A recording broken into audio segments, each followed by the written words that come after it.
Bonjour à tous. On est encore ce qu'ils appellent confinés, mais il y a plus de liberté qu'avant. Et puis on remercie le Seigneur que ça commence à bouger. Il y en a des gens qui commencent à travailler. Et puis malheureusement, nos églises sont encore fermées. On attend toujours la communication de la part du gouvernement pour nous permettre de recommencer. On sait que déjà aux États-Unis, dans certains États, c'est déjà commencé. Alors, on remercie le Seigneur quand même qu'on est capable de se parler ou se voir ou recevoir de l'enseignement à travers la vidéo. Et puis, comme ça a été annoncé la semaine passée, ce matin, on va prendre le repas du Seigneur.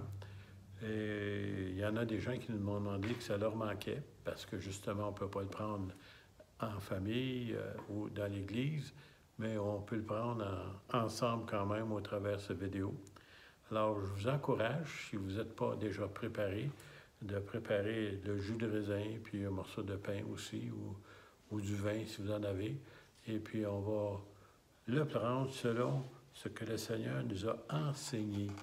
Alors, j'aime bien prendre les versets bibliques parce que ça vient de l'apôtre Paul. Puis l'apôtre Paul, si vous vous souvenez, il était un des persécuteurs de l'Église lorsque Jésus a institué justement le premier repas avant de mourir sur la croix. Mais Paul n'était pas là. Il s'appelait Saul de Tarse. Mais plus tard, lorsqu'il a rencontré le Seigneur lui-même sur le chemin de Damas, il a reçu après ça de l'enseignement directement pendant 3 ans dans le désert de l'Arabie avec, comme professeur, le Seigneur Jésus lui-même. Alors, on va lire ensemble ce qu'il nous dit dans 1 Corinthiens au chapitre 11 et au verset 23. Car lui-même dit, car j'ai reçu du Seigneur ce que je vous ai enseigné. C'est que le Seigneur Jésus, dans la nuit où il fut livré, il prit du pain, et après avoir rendu grâce, le rompit, et dit, ceci est mon corps qui est rompu pour vous. Alors, si vous êtes prêts, vous savez préparer votre pain, alors on va le prendre ensemble.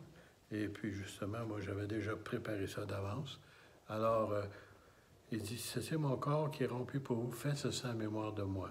Alors, prenons ce pain en mémoire du Seigneur et remercions le Seigneur pour ce si grand sacrifice qui nous a permis d'avoir ce si grand salut et d'avoir la paix avec Dieu. Alors, sans plus tarder, nous te remercions, Seigneur, pour ce symbole, Seigneur, qui représente ton corps qui était meurtri, brisé, couronné d'épines pour moi, pour nous, Seigneur. Et nous te demandons en ce moment, Seigneur, que nous puissions ressentir ta présence de ce que nous prenons ce symbole en mémoire de ce que tu as accompli. Amen.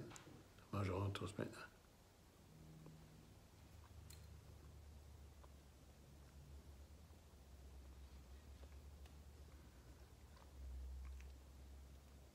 Merci Jésus. Alléluia. De même, après avoir soupé, il prit la coupe et dit, cette coupe est la nouvelle alliance en mon sein. En d'autres mots, il a payé de sa vie. Faites ceci en mémoire de moi toutes les fois que vous en boirez. Buvons-en tous maintenant.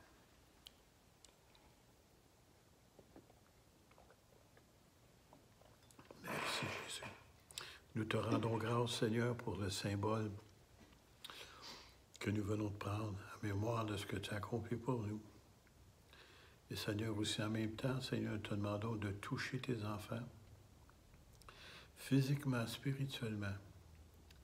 Touche-les, Seigneur. Étends ta main de guérison, Seigneur. Lorsque nous prenons ce repas, c'est pas seulement entre nous, mais aussi avec toi.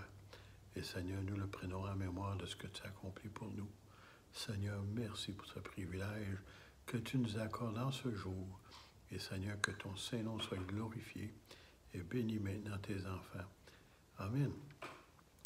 Alors, toutes les fois que vous mangez ce pain et que vous buvez cette coupe, vous annoncez la mort du Seigneur jusqu'à ce qu'il vienne. Alors, nous espérons que bientôt, très bientôt, il va revenir. Alors, cela dit, j'aimerais rentrer dans le centre de mon sujet de ce matin. Et puis, c'est que le Seigneur, depuis 2 semaines, me met à cœur quelque chose, puis des fois, j'essaie de prendre d'autres sujets, mais c'est celui-là qui me revenait. Alors, je pense que c'est celui que je dois vous partager ce matin. Alors, le thème ce matin, ça va être le commandement oublié. Pourquoi est-ce que je dis oublié? C'est parce qu'il y a 10 commandements que Dieu avait donnés à Israël. Et chose étrange, c'est que ces 10 commandements, la plupart, sont la base de tous les systèmes légaux ou de loi, si vous voulez, dans le monde entier, qu'ils le reconnaissent ou pas, que ça vient des 10 commandements, c'est pas important, mais c'est à la base. Et nous allons le voir tout à l'heure. Même si je posais la question, vous posez la question, pourriez-vous nommer les 10 commandements? Honnêtement, la majorité du gens pourrait dire d'en nommer quelques-uns, même plusieurs, mais pas les 10.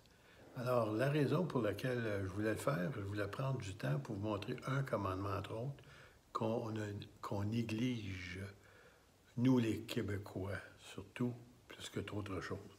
Mais on va regarder ensemble, si vous voulez bien, et on va lire les 10 commandements.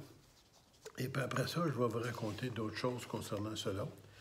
Alors, les 10 commandements, si vous voulez les trouver, c'est dans Exode chapitre 20, et ça commence au premier verset. Et j'aimerais vous dire que c'est marqué « Alors Dieu prononça toutes ces paroles en disant ». Alors, c'est pas Moïse, c'est Dieu qui a prononcé ces paroles. Il dit « Je suis l'Éternel, ton Dieu, qui t'a fait sortir du pays d'Égypte. » Il parle du peuple d'Israël et de la maison de servitude, parce qu'ils étaient esclaves. Tu n'auras, premier commandement, tu n'auras pas d'autre Dieu devant ma face. Ça, c'est le premier commandement. Mais le deuxième, malheureusement, dans certaines églises, ils ont complètement enlevé ce commandement et en ont mis un autre. Et entre autres, dans toutes les Bibles, je dis bien toutes les Bibles, catholiques, protestantes, peu importe, nous avons ce commandement identique que je vais vous lire. Quelques mots différents, par contre, mais ça dit la même chose. Mais dans le petit catéchisme que la plupart des personnes âgées ont connu, ce commandement-là n'est pas pareil. Et je vais juste vous le lire comme il est écrit dans la Sainte Bible catholique. Tu ne te feras point d'image taillée, ni de représentation quelconque des choses qui sont en haut dans les cieux, qui sont en bas sur la terre, et pas seulement ça, et qui sont dans les eaux plus bas que la terre. Tu ne te prosterneras point, vous ne te mettras pas à genoux devant elle, tu ne les serviras point, car moi, l'Éternel, ton Dieu, je suis un Dieu jaloux, qui punit l'iniquité des pères sur les enfants, jusqu'à la 3e et la 4e génération de ceux qui m'haïssent et qui fait miséricorde jusqu'à 1000 générations de ceux qui m'aiment et qui gardent mes commandements. Alors, il y a une bénédiction ici pour ceux qui ont obéi à ce commandement-là, entre autres. Alors, on va continuer aussi. Maintenant, on va aller dans un autre commandement. Tu ne prendras point le nom de l'Éternel, ton Dieu, en vain, car l'Éternel ne te laissera point impuni celui qui prendra son nom en vain. Gardez celui-là en mémoire, on va y revenir tout à l'heure. Alors, souviens-toi du jour du repos pour le sanctifier. Tu travailleras 6 jours et tu feras ton ouvrage, mais le 7e jour est le jour du repos de l'Éternel, ton Dieu, et tu ne feras aucun ouvrage, ni toi, ni ton fils, ni ta fille, ni ton serviteur, ni ta servante, ni ton bétail, ni l'étranger qui est dans tes portes. Car en 6 jours, l'Éternel a fait les cieux et la terre, et la mer et tout ce qui est contenu, et il s'est reposé. Et il s'est reposé. Souvenez-vous bien de ça, le 7e jour. Alors, on va revenir à ça aussi tout à l'heure. C'est pourquoi l'Éternel a béni le jour du repos et l'a sanctifié. Bon. Pour pas que les gens partent en peur et disent « Ah, il faut observer le sabbat ». Si vous voulez le faire, vous pouvez le faire parce que le sabbat, c'est le samedi.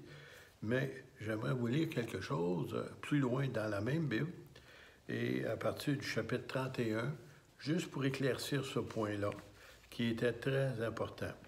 Et pour cela, je vais être obligé de prendre mes lunettes, excusez-moi. Et voilà.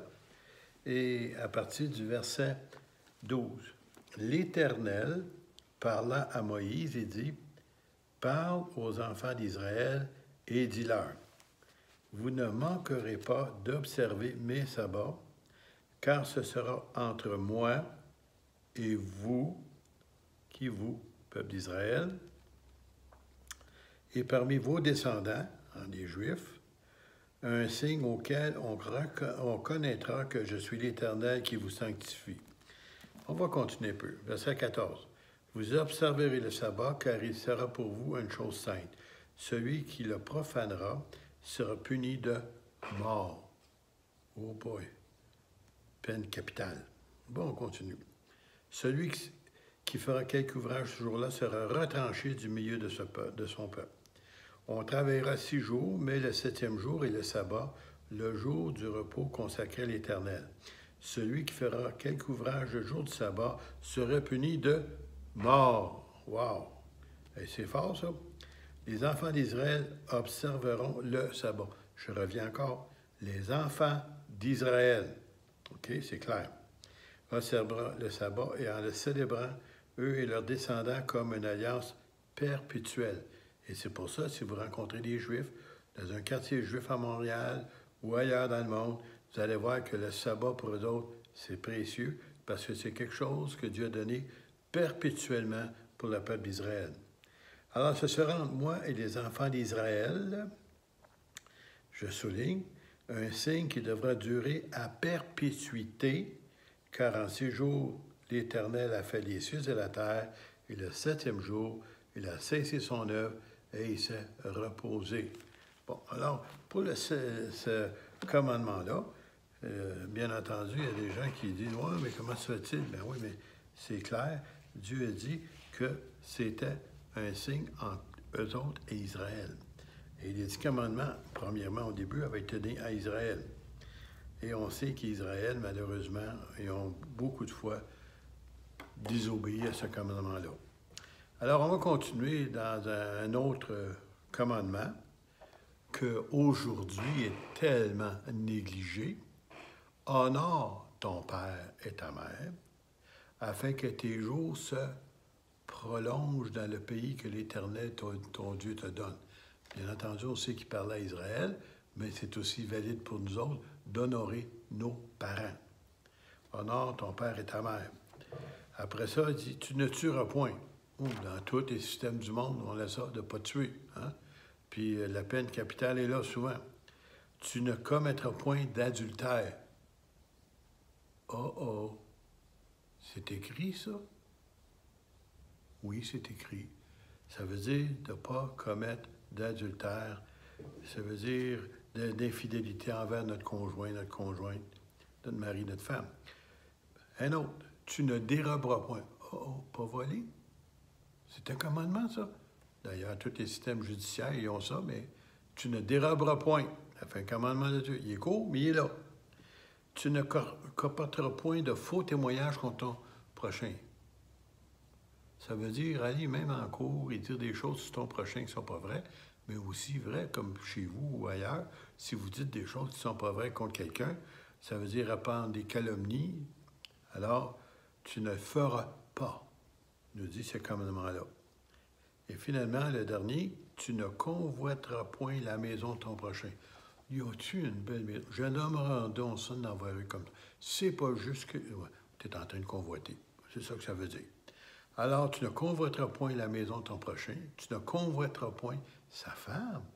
Oh, oh. Ah, tu es en train de toucher des points sérieux de ton prochain. Ni ton serviteur, ni sa servante, ni son bœuf, ni son âne, ni aucune chose qui appartienne à ton prochain. On va en rajouter. Ta maison, ton auto, tes biens, ainsi de suite.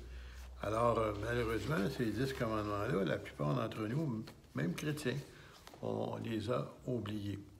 Mais pour revenir à celui que j'avais dit, le commandement oublié, j'aimerais prendre le temps de vous inviter à lire, si vous êtes intéressé de suivre avec moi, dans Lévitique, chapitre 24, au verset 11 à 16. Ça, c'est dans les premiers livres de votre Bible, là. Alors ici, il parle d'un récit qui est arrivé après que les 10 commandements ont été donnés. Okay? Et le commandement oublié, dont je vais me servir, bien entendu, c'est de ne pas prendre le nom de Dieu en vain. Bon.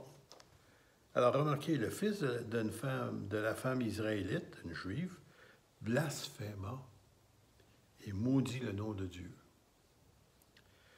On l'amena à Moïse. Sa mère s'appelait Shélomith, fils d'Ibri, de la famille de Dan. On l'a mis en prison jusqu'à ce que Moïse eût déclaré ce que l'Éternel ordonnerait.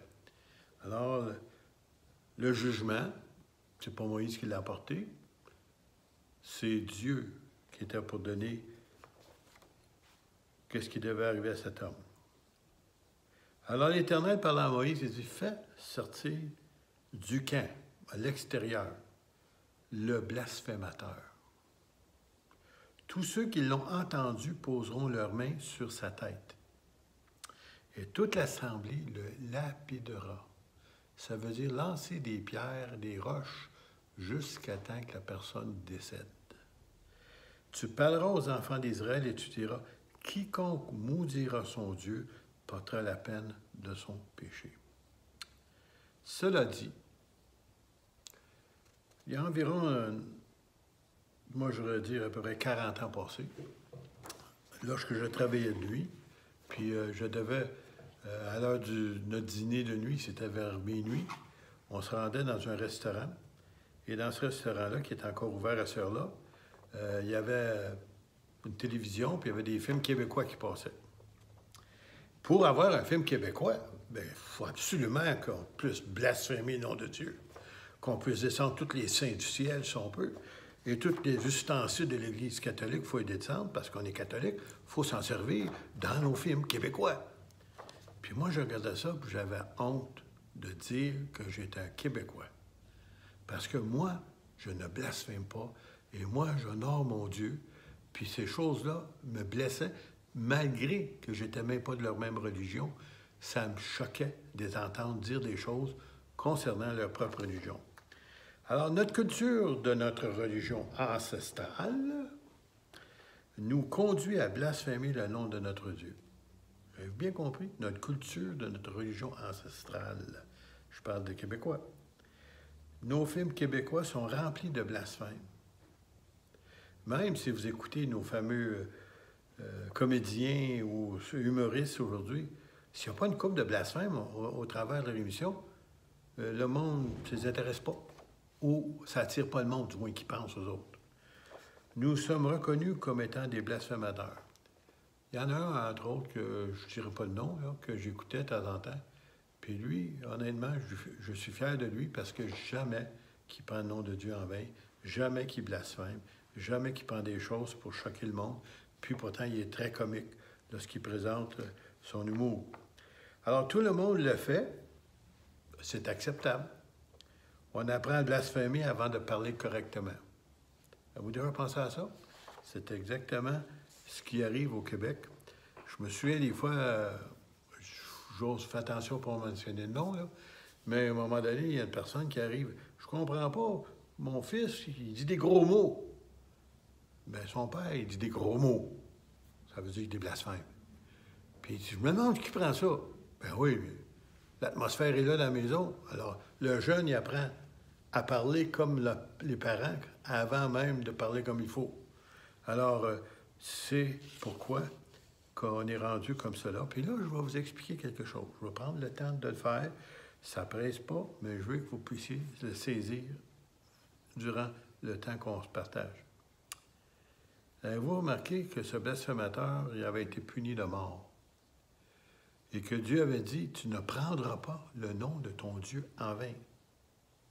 Alors, si Dieu le dit, il veut que tu ne le fasses pas. Pas seulement Israël, mais nous autres comme chrétiens, nous autres comme on se dit, le Québec se dit une paroisse chrétienne, qui disent, un pays chrétien. Et si vous parlez avec des gens, ils vont vous dire honnêtement qu'ils sont catholiques, chrétiens qui pensent, mais accepter le nom de Dieu constamment dans leur bouche, et de celui que j'aime, qui est mon Sauveur, qui est Jésus, le Fils de Marie, celui qu'on appelle le Christ, bien, ils le prennent en vain. Des fois, je suis au restaurant avec mon épouse, puis, écoutez, on entend des fois les commentaires et les discours autour de nous. On n'avait pas encore ce qu'on appelle le fameux COVID, là. Alors, puis j'entendais des gens, mais ils descendent toute leur religion en parlant, puis ils sont même pas en colère, là. Ils parlent. En tout cas, si on enlevait tous les mots qu'ils ont mis, là, ils n'ont plus de phrases. Ça tient pas debout. Puis là, j'ai dit, ouais, ben, OK, c'est des hommes, ça. Mais depuis quelque temps, c'est des femmes qui parlent comme ça, là. Et j'en ai honte de les entendre parce qu'ils ne sont pas en colère, ils ne chicanent pas, ils sont en train tout simplement de parler et le nom de Dieu sort en vain tout le temps. Et puis des fois, même le mot maudit en avant, là, je suis blessé au maximum. Mais ça, ils vont dire, ben oui, mais on est des Québécois. C'est comme ça, les Québécois. On vient des églises catholiques romaines, on sert de tous les jurons possibles. Il n'y a personne qui ne nous dit rien, tout le monde l'accepte. Alors, c'est la chose normale d'être un Québécois. Et quand on parle, et si vous allez en France, vous rencontrez des Français, quand ils parlent de nous autres, ce qu'ils remarquent le plus, que justement, qu'on est des blasphémateurs, ou si vous voulez, on est des sacreurs. Ah, je me souviens à un moment donné, je travaillais dans l'autre, j'étais jeune, je travaillais dans l'arpentage à Montréal. Et puis j'avais un jeune homme avec moi à peu près de la même âge. Puis on était dans l'auto, puis vous dites, des fois, les mots qui sortaient de sa bouche, c'était pas... c'était réellement catholique. La religion, il savait sa religion régulièrement dans sa... Puis moi, j'ai dit, écoute, puis là, je ne m'entraînais pas son nom au cas où qu'il écoute. J'ai dit, t'es en train de blasphémer. Il se revient d'abord, il dit, non. Il dit, je sac. Ben j'ai dit, c'est la même chose. Il dit, non. Il dit, parce que blasphémer, on est donné. Ben il dit, c'est ça que tu es. Oh, monsieur, si j'étais pas si gros et grand à côté de lui, je pense que j'aurais mangé un coup de poing. Mais c'était la vérité. Il blasphémait le nom de Dieu à la journée longue, puis il s'en rendait même pas compte. Parce que ça faisait partie de sa culture, si vous voulez, ou d'être québécois. Alors, j'aimerais vous amener à une autre place, un petit peu plus loin, dans l'Apocalypse. Depuis quelque temps, on parle beaucoup de la fin des temps. Le monde a peur, un bord puis de l'autre. Mais on va remarquer ici quelque chose qui se passe justement dans l'Apocalypse, concernant justement les temps dans lesquels on va vivre bientôt, si ce n'est pas déjà commencé. Et au chapitre 13, on va lire ceci. Alors, c'est imagé. Alors, de temps en temps, je vais l'expliquer un peu. La bête, alors ça, c'est une personne, OK? Dieu les appelle une bête, qui est, je vis, semblable à un léopard. Souvenez-vous qu'un léopard, c'est rapide. Ses pieds étaient comme ceux d'un ours, très puissant. Sa gueule comme une gueule d'un lion, c'est très puissant, on se rend compte. Le dragon, si vous ne savez pas qui il est, son nom, c'est Satan. Le dragon lui donna sa puissance et son trône et une grande autorité à ce personnage-là qui va apparaître sur la scène mondiale. Probablement qu'il est déjà là, mais on ne l'a pas encore reconnu. Et je vis l'une de ses têtes comme blessée à mort, mais sa blessure mortelle fut guérie. Alors tout de suite, là, ça va attirer l'admiration du monde. Et toute la terre était dans l'admiration devant la bête, ou derrière la bête, le vrai terme qui est marqué ici. Et ils adoraient le dragon. Satan, dites-vous bien que Satan a voulu toujours avoir l'adoration. Il l'a même demandé au Seigneur Jésus, lorsqu'il avait monté sur une hauteur d'un temple, puis il montrait, là, il dit, si seulement tu te mets à genoux, ben, je te donne tout le royaume de la terre. Ah oui? Non, non. Jésus a refusé. Alors, ils adoraient le dragon parce qu'il avait l'autorité, de la bête. C'est-à-dire, ils adoraient la bête en disant qui est semblable à la bête, ou cet homme, si vous voulez, et qui peut combattre contre elle. Ça va être un homme militaire, probablement, ou un homme d'État très puissant.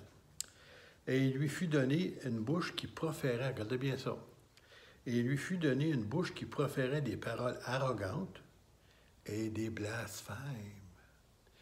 Pourquoi est-ce qu'on ne blasphème pas le nom des autres religions? Bouddha, si vous voulez, Mahomet, Allah, n'importe quelle autre religion que vous voulez mentionner sous le ciel. Le monde ne parle pas contre eux autres. Le monde ne sert pas de ces noms-là. Il y a seulement le nom de Dieu que les gens aiment blasphémer, même s'ils ne s'en rendent pas compte. Alors, il lui fut donné le pouvoir d'agir pendant 42 mois, c'est 3 ans et demi. Pour ceux qui connaissent un peu l'Apocalypse, ça va durer 7 ans, mais il y a 3 ans et demi où cet homme-là va réellement régner puissamment. Et elle ouvrit, la bête, cet homme-là, sa bouche pour proférer des blasphèmes, regardez bien ça, contre Dieu, pour blasphémer son nom, et son tabernacle, la maison de Dieu dans le ciel, et ceux qui habitent dans le ciel. Alors, si vous regardez bien, cet homme-là, il blasphème le nom de Dieu, pas n'importe quel Dieu, le vrai Dieu. Et on continue dans un autre passage d'écriture que j'aimerais vous apporter, toujours dans l'Apocalypse, chapitre 16, cette fois-ci, verset 8. Alors, on saute un peu de quelques chapitres, mais c'est toujours dans le même contexte. Le 4e verset, ça coupe sur le soleil. Il lui fut donné de brûler les hommes par le feu, et les hommes furent brûlés par une grande chaleur. Alors ça, c'est les jugements de Dieu sur la terre dans ces temps-là, où Dieu va frapper ces gens-là, de ce royaume-là diabolique. Et regardez bien ça. Et ils, les gens d'habitèrent, les habitants de la terre, et ils blasphémèrent le nom du Dieu qui a l'autorité sur ces fléaux. Et ils ne se repentirent pas pour lui donner gloire. Alors, vous remarquez, là, puis là, j'espère que vous allez bien prendre ça, ce que je vais vous dire. À l'heure actuelle, avec le coronavirus, si je me souviens bien hier, je pense que ça a été rendu dans les 91 000 cas dans le Canada entier. Mais la seule province qui en a plus que la moitié, c'est le Québec. Et qui est les personnes qui blasphèment plus le nom de Dieu que les Québécois, dont mon peuple, que je ne suis pas fier? Et je me pose la question, c'est-tu possible que c'est à cause de cela que nous avons tant de cas dans notre belle province? Au lieu de se repentir, au lieu de demander pardon à Dieu, au lieu de revenir sur nous-mêmes et dire, oui, nous avons manqué, Dieu, pardonne-nous, qu'on puisse repentir, comme on vient de voir ici, c'est celui qui a l'autorité sur les fléaux, qui va avoir lieu dans le temps de l'Apocalypse. Il ne se repentir pas pour lui donner gloire. Alors, notre Dieu, il est vivant, il est puissant, il est capable de tout arrêter ça. Mais il est temps que le peuple de Dieu, un peu comme dans le temps de Daniel, remarquez comment Daniel, le peuple d'Israël, est en captivité, le peuple, même dans le temps de Néhémie aussi, puis comment il a intercédé en faveur du peuple d'Israël. Il s'est mis sur son épaule, sur son cœur. Nous avons péché. Nous avons désobéi. Et puis même nous autres, on pourrait dire, nous avons blasphémé ton nom. Pardonne-nous, Seigneur. Pardonne ce peuple, Seigneur. Viens à notre secours, Seigneur. Seigneur, ce n'est pas correct, Seigneur, que ce que nous avons dit et fait dans le passé. Et même si vous n'êtes pas un blasphémateur, si vous ne l'avez pas fait, peut-être vous l'avez fait dans le passé, malheureusement. Avant de connaître le Seigneur, je me suis échappé une couple de fois, moi aussi. Mais depuis ce temps-là, c'est impossible, je ne peux pas. Parce que c'est mon Dieu, je l'aime.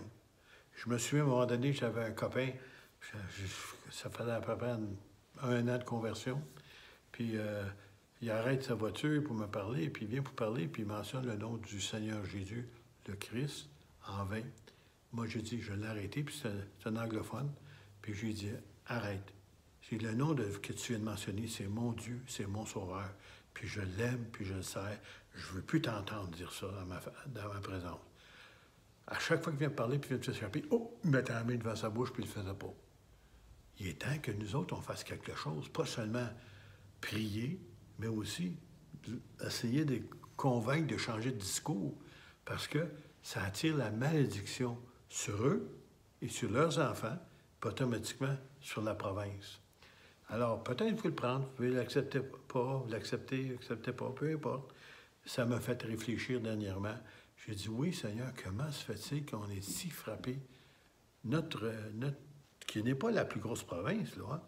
Et puis, l'Ontario, il y a moins, Colombie-Britannique, il y en a moins, New-Brunswick, il y en a moins, partout, il y en a moins. Puis nous autres, on est champions. On a le plus haut, on est au-dessus de 50 000 maintenant. Qu'est-ce qui se passe? Posons-nous la question et peut-être commençons à intercéder pour le peuple québécois. Que le Seigneur puisse se pardonner, qu'il puisse, et qu'on se place à leur place. C'est ça, un intercesseur. Se placer à leur place et leur demander pardon en leur nom et en notre nom, puis dire, pareil comme si c'était à nous autres, comme Daniel l'a fait. Et puis, bien entendu, Dieu entend votre prière. Et nous sommes assez nombreux dans ce peuple québécois pour toucher ce peuple. Même ici, ce qu'on est à Granby, là, le pourcentage de chrétiens comparé à d'autres villes est assez élevé. Mais il y en a plusieurs qui ont abandonné la foi. Même des fois, j'ose dire, je l'ai dit à l'Assemblée ici souvent, il y en a plus de gens qui ont abandonné la foi, qui étaient chrétiens, qui ont connu le Seigneur, qui ont connu l'Évangile, que ceux qui sont dans nos églises aujourd'hui.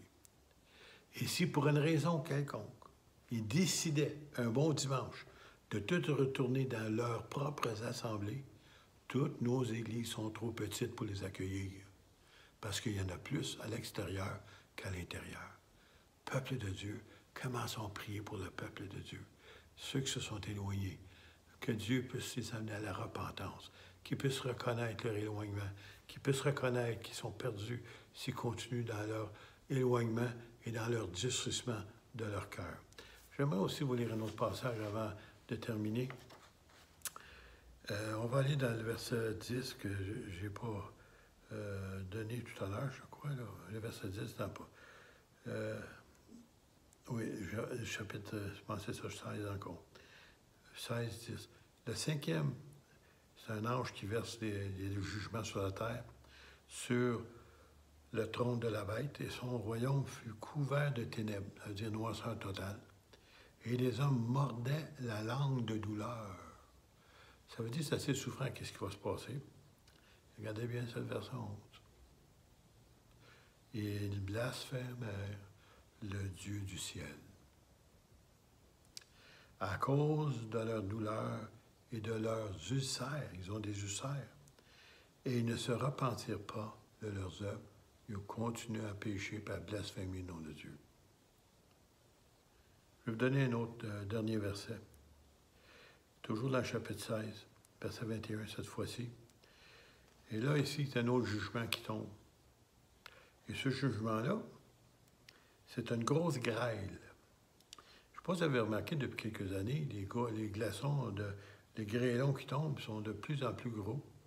Il y a un temps même, il y a une place qui m'ont dit jusqu'à la grosseur d'un pamplemousse. Ça doit maganer une voiture ou casser des vitres lorsque ça arrive, cela. Et les voitures, dans ce temps-là, sont toutes picotées. Et il nous dit ici, il y a une grosse grêle dont les grêlons pesaient 1 talent. Alors, pour ceux qui ne savent pas c'est quoi un talent, c'est tout simplement une mesure qu'ils avaient de poids dans le temps. Et c'est estimé que c'est entre 70 livres et 110 livres. Alors, vous pouvez vous imaginer, c'est un petit bloc de glace tombe du ciel qui pèse 70 livres, puis en descendant, si vous ne saviez pas, il prend du poids à cause de la gravité. Et lorsqu'il va frapper, je ne sais pas à quelle place vous pouvez vous cacher, mais ça va faire tout un dégât cette journée-là. Alors ici, il y a une grosse grêle dont les grêlons pèsent 1 talent et tomba du ciel sur les hommes. Et les hommes blasphémèrent Dieu à cause du fléau et de la grêle, parce que ce fléau était très grand. Pas de repentance, pas moyen de demander pardon, pas reconnaître leurs mauvaises œuvres. Et peut-être ceux qui ne savaient pas, hier soir, il y avait un rassemblement de différents endroits aux États-Unis, mais peut-être ailleurs aussi, à cause de la super lune qui appelle les autres. Et puis, lorsque cela arrive, mais ceux qui sont dans les sciences occultes, les sorciers, sorcières, ainsi de suite, ils se rencontrent pour intercéder pour faire du mal. Intercéder contre nos autorités, intercéder contre quoi que ce soit de bien. Et il le faisait hier soir. Alors, ça vous montre dans quelle sorte de monde qu'on vit aujourd'hui. Alors, il est temps que le peuple de Dieu se réveille. Soyez pas des endormis spirituels. Cachez-vous pas la tête dans le sable pour dire « Ah, non, ça va passer, ça va redonner. » J'avais une de mes belles-sœurs qui disait ça des fois, elle est décédée aujourd'hui, mais elle disait ça « Oh, bientôt eu des temps difficiles dans le passé, puis ça s'est toujours replacé. » Moi, ça se replace-tu dans le moment? Franchement, honnêtement, là, soyons honnêtes, ça va pas si bien que cela. Et Dieu, on sait qu'il est au contrôle de tout, et que lui va contrôler tout en temps et lieu, mais il n'est jamais pris au dépourvu. Et c'est pour ça que ce que je viens de vous lire dans l'Apocalypse, ça veut dire, ça fait 2000 ans que c'est écrit. Et si ça fait 2000 ans que c'est écrit, ça veut dire Dieu, il savait d'avance qu'est-ce qui s'en venait. Puis il n'y a rien qui le surprend. Même qu'est-ce qui se passe à l'heure actuelle avec le coronavirus, Dieu, ça ne le surprend pas. Mais si le peuple pouvait s'humilier et chercher la face de Dieu, et prier et intercéder pour notre peuple, probablement que ça va changer, et probablement même plus vite que vous vous imaginez. Mais il est temps que le peuple de Dieu retrouve la chambre de prière et dire, Seigneur, pardonne-nous. Viens, Seigneur, à notre secours. Et puis, j'aimerais vous dire, même comme une personne dans les évangiles, son fils était malade, puis il demandait de l'aide au Seigneur, puis il dit, quoi-tu, je peux-tu faire cela? Et le monsieur, qui était supposé un juif, croyant, il dit, viens au secours de mon incrédulité. Alors, si vous êtes incrédule, même si vous êtes croyant, puis vous doutez, alors demandez au Seigneur de venir à votre secours, et puis il va vous aider à croire à nouveau, et mettez en pratique la parole.